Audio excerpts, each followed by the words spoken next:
Ever wondered how children really learn in their early years? What sparks their curiosity and what engages them? Foundational years are not just about learning letters and numbers. They are the building blocks for all future learning. For over a decade, Language and Learning Foundation has worked to strengthen foundational learning through effective classroom practices and system strengthening initiatives. Drawing on this experience, we bring to you LLF Speaks Season 2, a 10-episode podcast series where we engage with global and national voices to explore crucial subjects, contributing to improving FLN outcomes.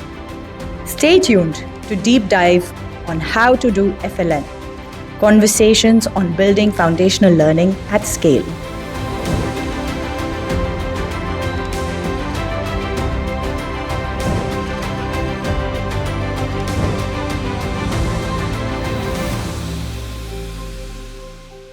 Hello everyone, I'm Dhir Jhingran from the Language and Learning Foundation, and welcome to this new season of LLF Speaks.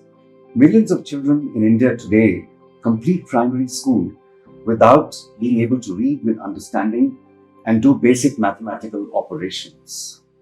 In this 10-episode series focused on FLN, we will explore questions around what policies, program practices, and classroom teaching can ensure that all children acquire strong foundational skills in mathematics and language, often called Foundational Literacy and Numeracy, or FLN.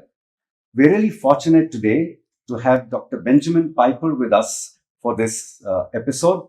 Dr. Benjamin Piper is the Director of Global Education Program at the Gates Foundation, where he leads the effort to improve foundation literacy and numeracy across several low and middle income countries.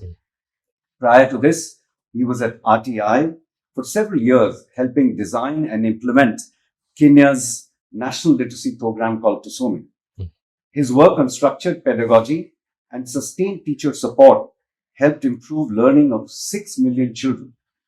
As a researcher, Ben has led several multi-country studies on what works at scale. He's a champion for simple and effective teaching practices that can help every child learn. Ben, thank you so much for joining us today. It's a pleasure. Thanks, dear. Thank you. And it's great that, Ben, you're here for the first episode of this series that we are kicking off on Foundational Literacy and Numeracy.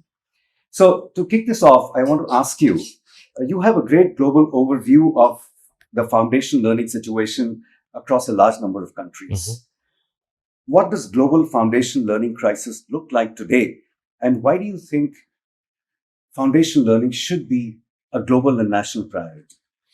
Thanks so much, dear. It's really a pleasure to be here. I love talking about this topic, even though it's difficult to imagine the fact that the talent level in India, the talent level in Sub-Saharan Africa, where I live and work, that so many kids finish, as you said, 5 years of primary school and can't read and do math. And just imagine, we were in UP just 2 days ago. I was in a classroom with 14 children.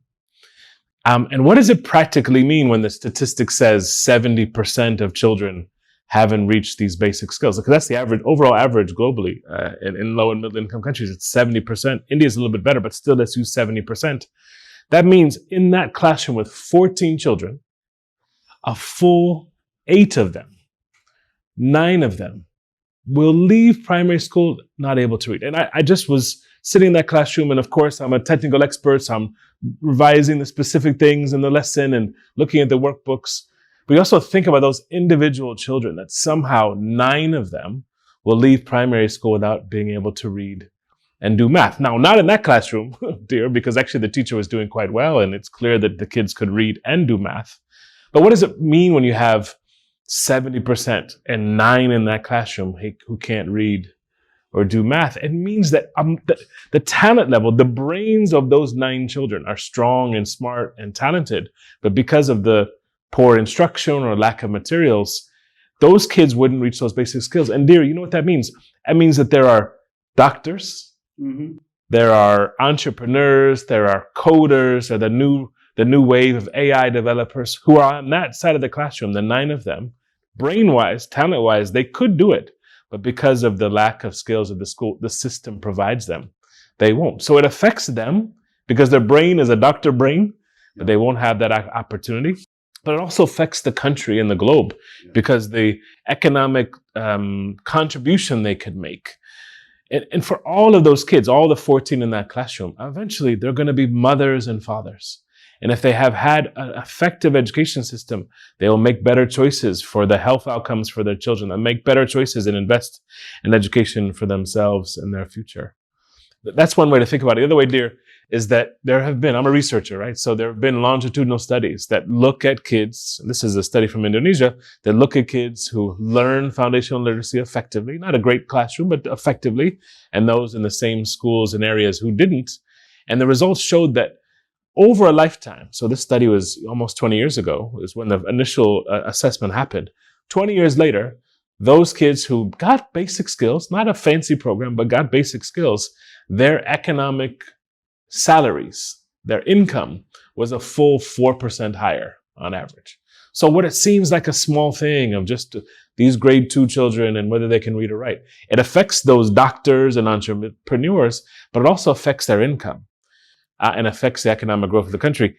There was a study from the US that basically shows that for every dollar, every rupee that we contribute to foundational learning programs, over a lifetime, it's $30, 30 rupees back, 30-to-1 investments. There are very few things in any area. If I was an investor, 30-to-1 is a good return. And that's what foundational learning is. And last thing, I'm so excited about this topic. Sorry, I'm going longer.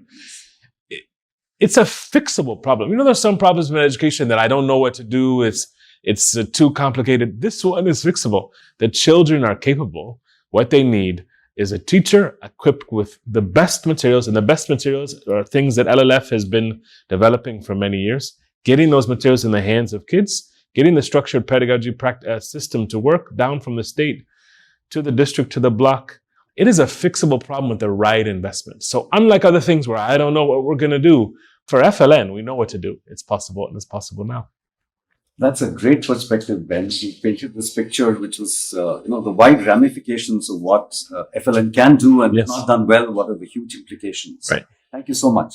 But let's just get deeper a little bit into FLN. Mm-hmm. What is foundational literacy and numeracy? Can you unpack this a little bit for our viewers? Yeah. What does it mean to focus on those basic skills? Foundational literacy and numeracy. The first word in FLN is foundation, and I know the listeners and the people watching know this word, but it's worth thinking about the word foundation. What is a foundation? A foundation is the part of a house that everything else was built on. I had a house, my first house as a young person. It's a beautiful place. My bedroom was wonderful, but there were leaks in the foundation. And the leaks in the foundation affected not only just a little bit of water over time, it affects whether or not that house can stand. And I think one of the things that we're recognizing, the entire education system, I'm so impressed by the growth potential in India, by the leadership across states. And we had great meetings just yesterday with national leaders in the education system. But it all depends on that foundation. This talent here, these very driven leaders. You're an IAS officer. I met an IAS officer in Ghaziabad. The drive and power and potential is very high, but it builds on the foundation. So why do we care so much about foundational literacy and numeracy? It's because everything else in education starts there, and everything else in the whole system requires that. And literacy and numeracy are the subject areas that make the biggest difference, because being able to read allows you to learn. Being able to do basic maths allows you to have the complexity of doing calculus. My youngest daughter is starting university this week, and she's in calculus.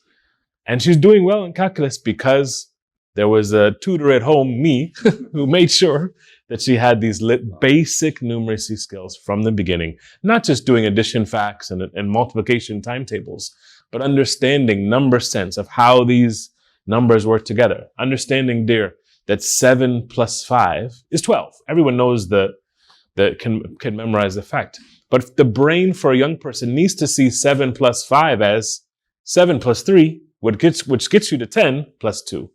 So that kind of binding and simple strategies can be taught by that teacher in a rural school in UP and Haryana, wherever else across the country, to make sure that the brains of these children understand it. So knowing 7 plus 5 is 12 is important, but it also allows you eventually to do well in calculus and be able to be an effective university student. So foundation matters.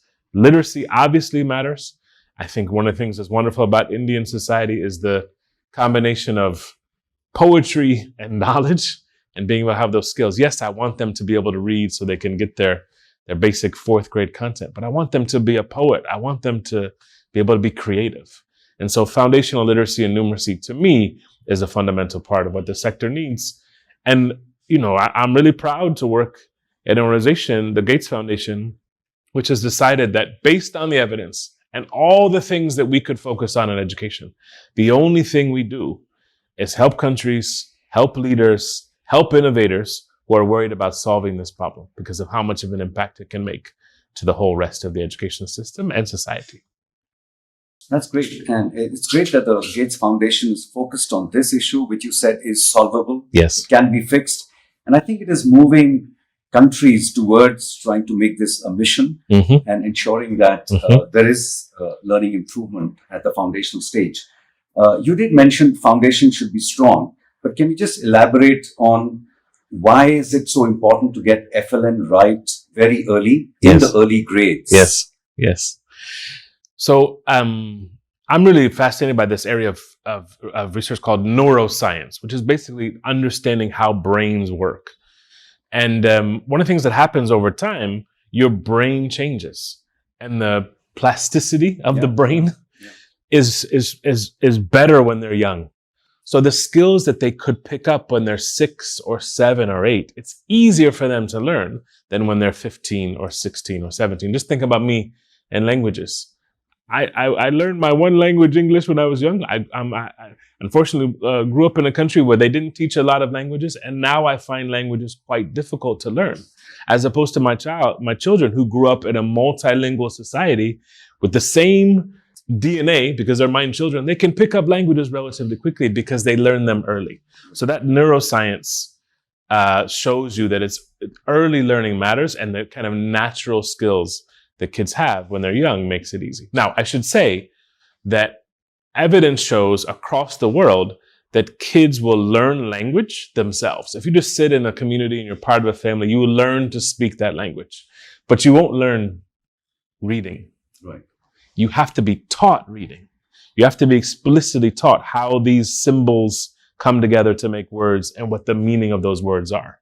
Now, you have the advantage because children will learn the vocabulary in Hindi and other languages, but be able to actually decode it, it requires explicit instruction. In numeracy, it's not just numbers. I said earlier the 7 plus 5 example, but it's how your brain is able to kind of understand concepts and the logic that you get. Right now, there's so much growth in AI, and the sort of professionals in India who are fundamentally contributing to the AI boom. They learned early on 7 plus 5, and they got their brains on it. And that sort of training got their brains to be logical and fast and consistent. And they're applying those same skills. Obviously 7 plus 5 is important. You don't need it so much for AI, but the ability to have logic and apply logic and do coding, that their brain started to learn those things when they were quite young. So it's helping them get those skills early, makes their brains and their talent overlap. One way to think about this is that numeracy is the first step to STEM. We want STEM, right? Science, technology, engineering, and mathematics. It doesn't happen by magic. I mean, if you think at some of these universities here in India, the competitiveness, the talent, the STEM, the contribution across the world. But to get to those IITs and the best universities in the world, the first step is FLN. It's those basic skills early on. The other reason to do it early is that remediation costs more. To try and teach a child how to have basic literacy skills when they're in middle school, it's more costly. For the child, it's more costly for the system. You have more likelihood that kids are dropping out or repeating. All those things affect that individual child, but they affect the whole system. And I worry right now that as middle school has some challenges, how many of the challenges of middle school and secondary school are really FLN challenges that are showing up later. So maybe we have inequitable, lower quality schools as they grow. It seems like, oh, what's wrong with these children? What's wrong with these teachers in middle school? But it's really an FLN problem. And if you had solved the FLN problem in grade 1, 2, and 3, we would be able to focus on the content and the growth that children need. So I think that early learning matters a lot. The last thing I'd say is it also is our best chance at equity. Yes. Each country and state has their own equity issues. But as I said, for those 70% of learners, 70% of learners across the entirety of India. And I think being able to make sure that we are solving the equity issues that show up in all these various complicated ways in society. So many of them would get fixed if we had made sure that every child, literally, every child has a chance to have basic literacy and numeracy skills. That would give every society, every ethnic group, every state the real chance to compete. And India, as we're seeing right now with the rapid growth of India, I think will come ahead if every kid has FLN. Absolutely, Ben. I think the last point you made about equity, the fact that every child must master foundational literacy and numeracy skills. I think the key word there is mastery, because as you go beyond grade 3 is a kind of inflection point. Right. After that, there are newer subjects that are introduced. The textbooks become denser. Mm-hmm. The language becomes, shifts from being conversational to more academic. Sure. And if children have not acquired these basic skills, it becomes very difficult to catch up later. Mm-hmm. So this is really, really crucial. You brought up a thing. I would love to ask you a question now, as the expert here. This was like it should be. No. I want to jump in and ask you a question, dear. It's my turn now. So just tell me, you've been working from the very beginning on these issues for a long time, leading LLF. Can you go back a little while and tell me the vision that the country has had about Nipun Bharat, and how do you think Nipun Bharat has a chance to affect learning at scale? Right. I think it all began with the National Education Policy 2020, which brought FLN central stage. In fact, the NEP 2020 went on to say that in case children do not acquire strong FLN skills, the rest of the policy will be irrelevant. Right. So that's wrong. Right. And a year later, in 2021, the Nipun Bharat program was launched, which included detailed guidelines for design and implementation of an FLN mission for the entire country. And it included 3 years of pre-primary and 3 years of grade 1 to 3. Okay. Of course, the focus has largely been on the primary school. That's the early grades 1 to 3. The important thing about Nipun Bharat is it is a comprehensive program. Okay. It includes all the dimensions that should be there in a program that can help achieve successful improvements in learning. And I'll list a few. Children's learning materials. Mm-hmm. So, new textbooks, workbooks, other teaching and learning materials. Teacher guides and handbooks that include structured lesson plans. Okay. A teacher professional development program that is based on classroom practice. Regular cluster meetings of teachers where they sit down and demonstrate and practice, what kind of practices seem to work. Formative assessments regularly in the classroom. Teacher mentors as guides. We call them block and cluster level resource persons, going regularly to schools, observing classrooms, and then trying to provide some actionable feedback to teachers about how to improve teaching and learning. Community and parent engagement. And also then using data to understand how is classroom practice changing or not changing, how student learning improving. So all of this have helped make Nipun a really comprehensive program. And it's being implemented today in over 1 million schools and with 60 million children who are in these early grades. 60 million.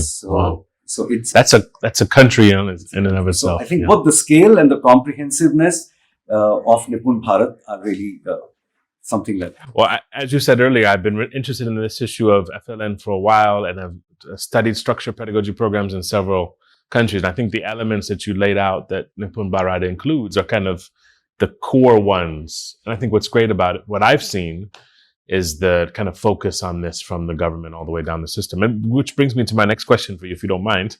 What's your experience working with states to actually implement, to design on the one hand, because I know LLF has worked on supporting states on some of the materials to kind of develop and then implement these FLN reforms at the state level?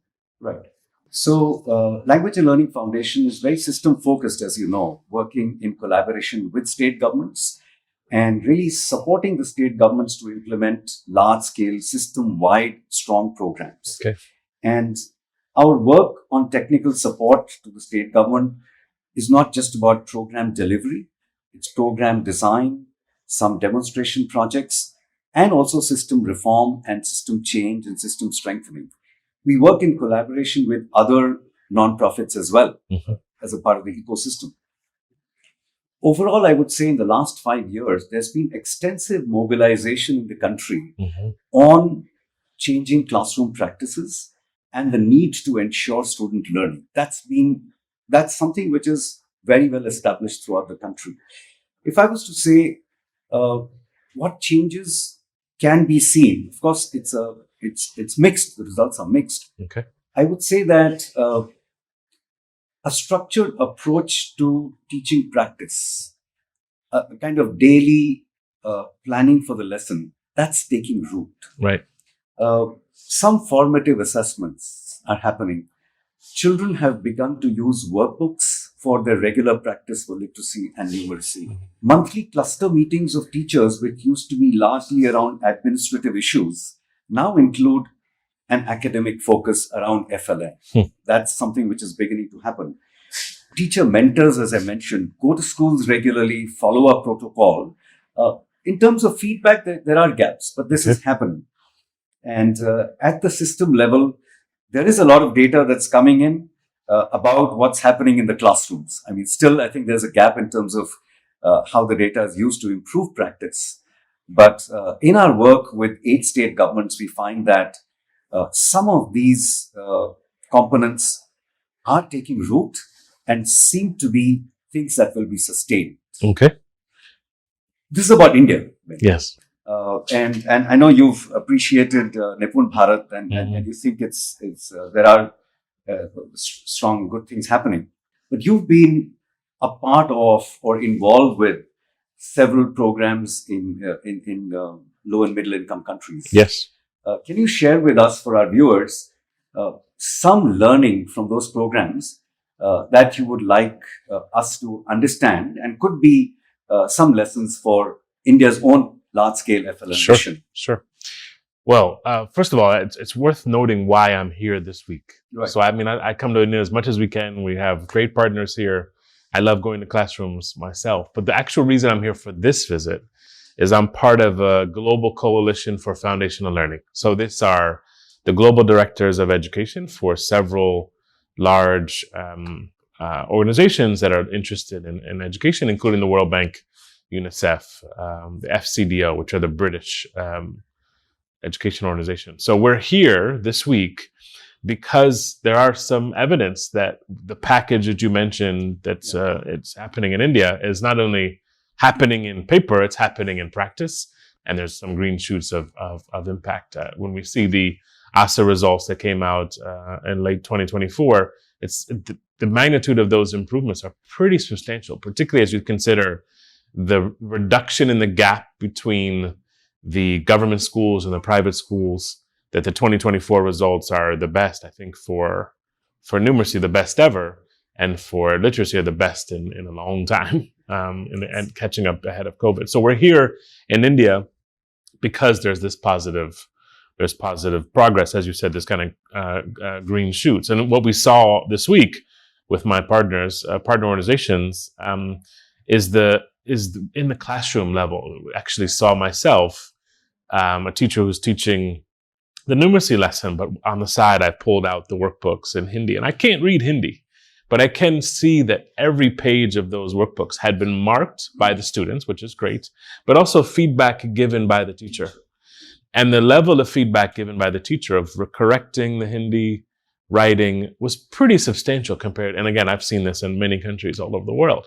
So that ability to kind of see pedagogically, instructionally, what feedback the students were getting was encouraging. Which brings me to this suggestion, or kind of what are the things that I think have been most important for the best programs globally.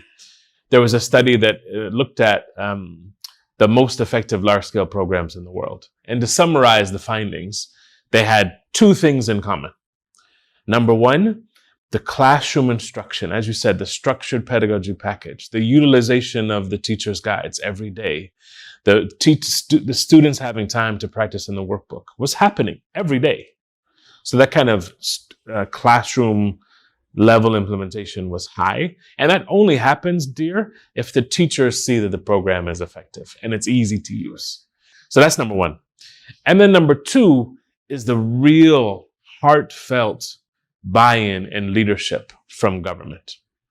So in particular for foundational literacy and numeracy, you need the leaders in the system to say, as you said at the beginning, explaining FLN, it has to be the priority of priorities. It has to be something that starts it all, that we recognize without foundational learning, nothing else will work. So I think the best programs in the world had those two things.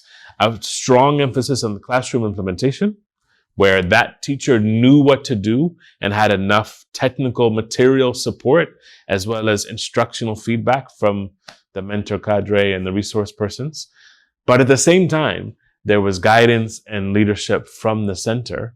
And the center means both the national level, but also critically here, the state level, that this is a priority for us. And we expect these things to happen. That kind of prioritization is really important. So, and I left the classroom visits and the school visits pretty encouraged, but I felt even better, as I mentioned earlier, talking to the CDO of Ghaziabad. The CDO job sounds unbelievably complicated. The number of things that a district level CDO has to do is unreasonable. But that leader being able to express what his interest is and the focus and the guidance he was giving to, I think it's the BSA, Yes, in the District Education Officer. Yeah. On what the task is for FLN, and how he wanted to make sure it was a priority amongst all the other indicators he has to look at. I was just really humbled by what it might mean if officers, district level officers, state level really saw it as their job to make sure that implementation fidelity was high and to reinforce the core instructional things that I know, dear, when you see classrooms, you really want to see. How much time does the student have to practice a skill? Are they actually with their own eyes looking at the text as they're reading? It's a small thing, but I've seen programs all over the world where you've done all this work to get a nice book and a nice set of materials in the classroom, but the student's eyes are never actually on the text. And actually being able to read the text, getting feedback on whether or not those outcomes are there. So I think for me, it's really a simple point, but that to the extent each state can have both of these things happening at the same time, high levels of classroom fidelity, explicit instruction, using the teacher's guides every day, students practicing, and at the same time, the system prioritizing and sending it down. The reason why that matters so much is because maybe in the classroom that Dhir is teaching, you would really implement. But maybe Ben is only somewhat taking it seriously. And it's the power of the state and the district to encourage me to go beyond my initial resistance so that I can get to be a better teacher on this topic. Because as we said at the very beginning, there are 9 children in that classroom of 14 who can learn. Yes. But they need that individual teacher across the country to be able to improve. And one of the things that's really encouraging to me with my experience in the past of other programs is that the program in Kenya, the number of kids who read with understanding in 1 year, after teachers were implementing and the government took it seriously, the next year the number was double. So it's possible to improve learning quite quickly with these two things happening at the same time. Thanks, Ben. I think you've summarized it so well that there needs to be leadership and salience and single-minded focus on improving foundational learning, as well as ensuring that a majority of the teachers consistently implement with high fidelity the appropriate practices for literacy Exactly. and numeracy. Exactly.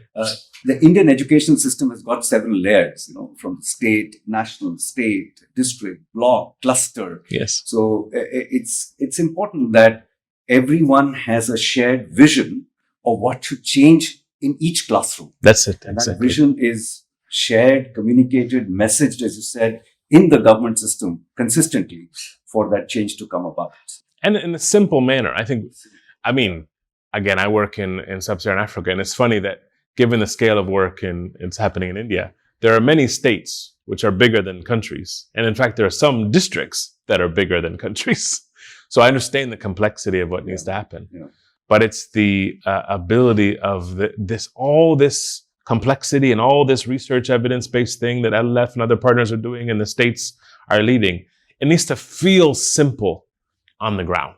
There needs to be very specific clarity of what a teacher should do every day, which is to teach the lesson, encourage the students to use the workbooks. And also at that block level and down, what is your task and how does it work? And it needs to feel simple, feel doable, feel focused. And that way, quite quickly, these officers can see the relationship between their work and the impact in the classroom and ultimately the students. I've heard this message of the program being simple from you several times. Yes. I think it's very important because often teachers feel that there's a lot of burden and then they won't adopt and implement at scale. But Exactly. if you make it simpler for teachers, it is all organized as a proper structure. The handbook very clearly says in a very simple manner that I think a lot of the teachers begin to adopt these. I'm a fan of teachers. There's no teacher I've met who has these beautiful children, like the ones I saw the other day, who doesn't want each of them to learn. But they've been there for a long time. Again, I was a teacher in a public school. They've been for a long time. The job is a little bit difficult. You're busy. But if you give them the chance to use new materials that are better and have support, the kind of joy that every teacher in the country would have to see those 14 kids all reading, all being able to do math. I'm a big fan of what's possible with the existing teachers. Once they start seeing that utilizing this program consistently, outcomes will improve. Great, Ben. I think this has been inspirational and a very good kickoff for this whole series. Any last words of advice or suggestions for teachers or people at the block and district level that you would like to share? Yeah, I think we didn't have this plan, but I guess the one thing that I really am excited about, it's a very specific point, is that in the classroom, one of the main changes we've seen in these effective programs is instructional time increasing. Mm-hmm. Now, of course, there's time on the timetable, etc., but how much time does the teacher actually teach versus just doing other tasks? So if we're able to increase that instructional time, it's a leading indicator for the impacts that are possible. At the system level, I think the main thing I leave this week, and my counterparts from the Coalition for Foundational Learning are leaving this week, is really impressed by the commitment of the leaders at the national level and really inspired that this reform, starting off well with some of these new results, has the potential to be the global leader in what's possible to improve in foundational learning. So it's quite inspiring to be here, dear. That is Thank so you. great. I mean, India's FLN mission seems to be not only showing results, but it could be an example for many other countries. Exactly. So this episode of LLF Speaks helped to bring out the crucial role of FLN for success in later years of school and the importance of ensuring that all children master these foundational skills in the early grades because they can't catch up later. Also, India's FLN mission has focused attention through a mission mode, and it's showing initial good results. In the following 9 episodes, we will be focusing more on the how of FLN. This was more about understanding the why. Why is FLN important? And now it will be on the how of FLN and understand how a comprehensive FLN program can be designed and implemented at scale. Thank you very much. And thank you, Ben. Thanks so much, dear. Pleasure. Thank you.